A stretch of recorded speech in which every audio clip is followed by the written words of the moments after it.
We are prepared to listen to Russia's concerns and ready to discuss ways to uphold and strengthen the fundamental principles of European security that we all have signed up to. We have proposed mutual briefings on exercises and nuclear policies, ways to increase transparency and reduce risks in military activities, reduce space and cyber threats, and a serious conversation on arms control, including nuclear weapons and ground-based intermediate and short-range missiles. These areas represent an agenda for meaningful dialogue. But NATO will not compromise on core principles: the right of each nation to choose its own path, and NATO's ability to protect and defend all allies. Next week, NATO defense ministers will assess options for further strengthening allied security. This includes the possibility of additional battle groups in the southeastern part of our alliance. Renewed Russian aggression will lead to more NATO presence, not less. So, Prime Minister, thank you again for the United Kingdom's strong commitment to our transatlantic alliance and for your strong personal commitment to NATO. So once again, welcome. Jens, thank you very much for welcoming us today to NATO, and great to see you again as ever. When NATO was founded more than 75 years ago, its members made a commitment to collective security that was unlike anything in previous history. And when the Berlin Wall fell, the people of Europe made clear that they wanted their freedom and their security to be inextricably tied together. And that's why NATO agreed that any country should be free to pursue the security alliances that that country chose. And we must resist, we must oppose any return to the days when the fates of nations are decided over their heads by a handful of great powers. And I want to stress that this is not just about Russia, just as NATO itself is not just about Russia. Of course not. This is about upholding the founding principles of an alliance which, perhaps more than any other institution, has brought stability and peace, prosperity to the world. And that must be the bedrock of our diplomatic efforts. The UK's commitment to European security is unconditional and immovable. We have the biggest defence budget in Europe and the second largest in NATO. We've contributed more troops than any other ally to NATO's enhanced forward presence. And today I've agreed with the Secretary-General a package of support to strengthen further our collective security, sending troops, planes and ships to defend NATO from north to south. Earlier this week I met the Prime Minister of Lithuania. I'll be travelling shortly to Poland. And these are countries where every day the population wakes with an acute awareness of the threat just across their border. And they are countries whose voices and views must be at the heart of every discussion we have. Because I believe that if we can keep a strong grip on the fundamentals, those fundamental principles that define our alliance, and combine strong deterrence with patient diplomacy, then we can find a way through this crisis. But the stakes are very high, and this is a very dangerous moment. And at stake are the rules that protect every nation, big and small. Thank you, Jens. Thank you all very much. I think we should probably have some questions from the media. I think we're going to go to... Sorry, okay. I'm going to hand yeah, it. Thank you. We'll go to Sky News. Beth Rigby. Just a couple of questions. Prime Minister, 2 weeks ago you said the intelligence was particularly gloomy when asked about the inevitability of a Russian invasion into Ukraine. Since then, the combination of the threat of sanctions, deploying troops to Eastern allies. Diplomacy has failed to de-escalate this situation. Are you coming to the conclusion that President Putin actually wants this war? And to the Secretary General, you just said that this was a dangerous moment for European security. Different allies from France to the UK to the US are taking slightly different approaches to dealing with Russia. Are you concerned about these different approaches sending mixed messages to Russia? And are you worried that differences between partners could hinder any NATO deployment? Thank you. Thanks very much, Beth. Look, I think that this is, to answer your question directly about what I think is going on in Moscow and the calculations that are being made there, I honestly don't think a decision has yet been taken.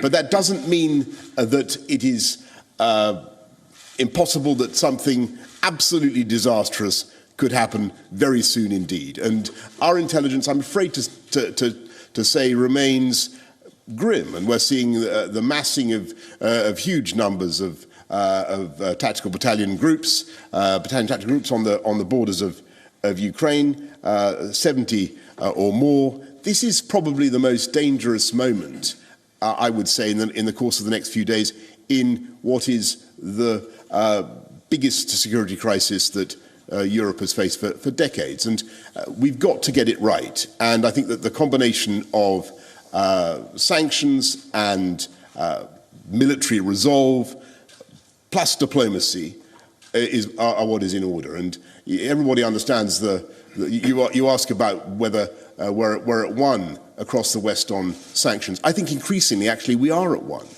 And I think that I congratulate Olaf Scholz of Germany on the way he's been able to move towards a tougher position on Nord Stream 2, difficult though obviously that is for Germany and for the German economy. I think that the UK has been able to help to bring people together with an automatic package of sanctions that would hit Russian commercial strategic commercial interests. The tougher those sanctions are, the more automatic they are, the more chance we have of deterring what I think would be an irrational response. But what we're also doing is ensuring that we have we engage the Russians' attention, we occupy their bandwidth, and we get ready all over the eastern frontier of NATO. And that's why Jens was kind enough to mention all the things that we're doing. We're supporting Operation Cold Response up in the north, in the Norway area, with the HMS Prince of Wales, 16 Air Assault Brigade. In Estonia, we're doubling the presence at Tapa, the enhanced forward presence at Tapa. In Poland, we're adding, where I'll be going shortly, we're adding another 350 troops from 4-5 Commando. We're doing air policing in Romania, increasing the number of Typhoons that we're deploying out of Cyprus by a squadron of Typhoons, and we're sending ships to the Eastern Mediterranean and the Black Sea, an OPV and a Type 45. And that's, as I think, as Jens referred to, we're also putting on standby 1,000 troops in preparation for a humanitarian crisis that may take place on NATO's eastern frontiers. So we're getting ready we're making military preparations, we're getting ready economic sanctions, but we're also willing to talk. And I think Jens summed it up very well in what he said. There are some things that are non-negotiable. That's the idea of a Europe whole and free. That's the idea that NATO must have an open door policy, that the people of Ukraine must be able to aspire to NATO membership. And then, of course, there are things that it would be sensible to talk about, and things that NATO and the UK, the US, everybody is willing certainly to discuss. And they include transparency about NATO exercises, about NATO force posture, about the stationing of missiles, making progress on, certainly, as Jens said, on the INF area where Russia is in breach, making progress on intermediate nuclear missiles. All those are subjects for discussion, and far, far better to begin a discussion now than to have a catastrophe. So that's what we're pushing for, and there's a lot of effort going in on all those fronts. But Beth, whether it's going to pay off now, whether we're going to be successful, I simply can't say. Then on the unity of the alliance, I think what we have seen over the last weeks and months is actually a very united NATO, where we stand together both when it comes to our diplomatic efforts, but also when it comes to the necessary military adaptation we have implemented. On the diplomatic efforts, all allies agree that we need to sit down with Russia to engage in good faith in talks to try to find a political, peaceful solution to the conflict. And that's the reason why we have invited Russia for meetings in the format of the NATO-Russia Council, why I welcome that NATO allies, as the United Kingdom, but also other allies, engage directly with Russia. Secretary Truss is in Moscow today, and other allies have reached out because we need a broad approach when it comes to our diplomatic efforts with Russia. But this is based on a unified message, which all NATO allies has agreed. We agreed a comprehensive document which we sent over to Russia as our common response, as our united response to the legally binding treaties that Russia proposed for us some weeks ago. And this is the agreed basis. This is the agreed message, exactly as Boris said. We list areas where we're ready to sit and discuss on arms control, missiles, nuclear, many other issues. The point is that it has to be verifiable and balanced. And then we list also some areas where we cannot make compromises, especially the right for every nation to choose its own path, and the right, of course, for NATO to defend and protect all allies. This idea that we should introduce some kind of second-class allies, those allies that have joined NATO after 1997, is absolutely not acceptable for us. But verifiable, balanced arms control, that's something we absolutely are in favor of and ready to engage in with Russia. Let me just briefly also add that the military adaptation sends a clear signal that Russia has a choice. They can either choose a diplomatic solution, and we are ready to sit down, but if they choose confrontation, they will pay a high price. There will be economic sanctions. There will be increased NATO military presence in the eastern part of the alliance. UK is really an important part of that. Already announced new deployments on top of what UK has already deployed in the eastern part of the alliance. And of course, the Ukrainian army, defense force, is much stronger now than they were in 2014, because they are better equipped, better trained, better command, and I welcome that United Kingdom and other allies provide support to the Ukrainian defense forces so they can defend themselves. This is a right for every nation to defend themselves, for self-defense, and it's good that NATO allies like the United Kingdom help Ukraine to uphold that right. We'll go to Laura Kunsberg from BBC. Thank you very much. Prime Minister, how much further are you prepared to commit the UK on top of what's already happening? Would you, for example, in the case of an invasion, give UK military support to some kind of insurgency? And if you're found to have broken the law, would you resign? And can I ask you to address this directly on behalf of people at home? It's not a hypothetical question. I understand. There is a police investigation. And Secretary General, Russia is massing, as you said, more than 100,000 troops. Allies are, like the UK, committing 1,000 here and 1,000 there.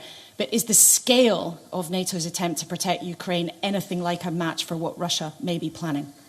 Yeah. So first of all, I mean, on your point about what's going on at home, Laura, that process must be completed, and I'm looking forward to it being completed, and that's the time to say more on that. But on your question about what we can do to support Ukraine further, Everybody knows that the UK's been, forward-leaning, out in front in offering support to the Ukrainian military. And Jens is right in what he says, that the Ukrainian army is now very large, probably 200,000, probably 150,000 reservists, and it's my judgment, I think it's certainly the judgment of NATO, that they will fight and they will resist very, very strongly. And they've been helped in their preparations for something as catastrophic as this, with a lot of training from the UK. Operation Orbital, as you know, has been going on since 2014. We've trained 22,000 Ukrainian soldiers. We're now, in the last 2 or 3 months, we've sent some anti-tank weaponry, the NLAWs, as you know, 2,000 of them. We will consider what more we could conceivably offer. But I have to tell you that the Ukrainians are well prepared. There are things that we've offered that they, in fact, don't seem to need, because they think that they have them in enough numbers already. So it's possible. I don't want to rule this out, but at the moment we think that the package is the right one. But I just want to stress that it would be an absolute disaster if it were to come to that, and if there were to be serious bloodshed on Ukrainian soil. And I know that people in Russia must be thinking about this too. And I know that in the Kremlin and across Russia, they must be wondering whether it is really sensible to expend the blood of Russian soldiers in a war that I think would be catastrophic and also pointless, tragic, and vastly economically costly to Russia. And all I would say is that this is the moment now to think of another way forward. And President Putin talks about the indivisibility of security across the European continent, by which he means that Russia can't be threatened by anything that NATO does. Well, look, I want to stress, NATO is not a threatening, intimidating, or aggressive alliance. That is not what NATO does. NATO has kept the peace in our continent for so long and achieved so much by being a defensive alliance. That's what NATO does.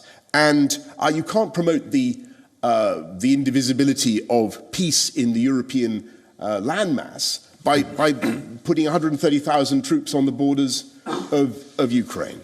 So I think there's an opportunity to talk on all the subjects that Jens just described. I think it's a very good opportunity for us to put our heads together and try to find ways of reassuring Russia without compromising those fundamental principles of NATO's open door policy. I think there is a way through, but it must also be accompanied by a de-escalation from Russia and a withdrawal of the threats that we're currently seeing. So I think it's time to de-escalate and to talk. Can I just push you again on that point of principle about if you as Prime Minister are found to have broken the law, would you stay in number 10? I understand the point. We're going to wait for the process to be completed.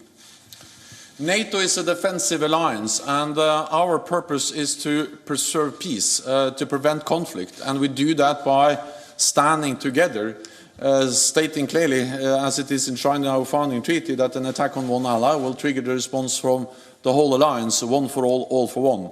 And that's exactly what we are doing now at this very critical time for European security. And the question was whether we are doing enough. Well, I think we understand that we are doing many things at the same time. First of all, we have already increased the presence in the eastern part of the alliance. With more troops, with battle groups, also with the UK aircraft or carrier strike group, and also an American carrier strike group, and more ships, more planes, the increased presence in the eastern part of the alliance. Second, we have increased the readiness of forces so we can quickly reinforce if needed. This is NATO response force, but that has been augmented by announcement from the United Kingdom, from the United States, from Denmark, from other countries, who have made it clear that they are ready to assign more troops to the NATO response force, so we can reinforce quickly if needed, and we have increased the readiness of these forces compared to their normal readiness levels. And thirdly, we are also now looking into whether we should have a more long-term change in our posture in the eastern part of the alliance. Today we have battle groups in the Baltic countries and Poland. The UK is leading the battle group in Estonia, but also increasing its presence in Poland. But we are now also considering to have similar battle groups, for instance, in the Black Sea region in Romania. So partly all the increased presence, partly increased readiness, so we can quickly reinforce, and also now looking into more long-term changes in our posture in the eastern part of the alliance. Thank you very much. Good. This concludes this press conference. Thank you. Thank you. Thank you. Thank you. Then, Boris, we can do the last fist bump.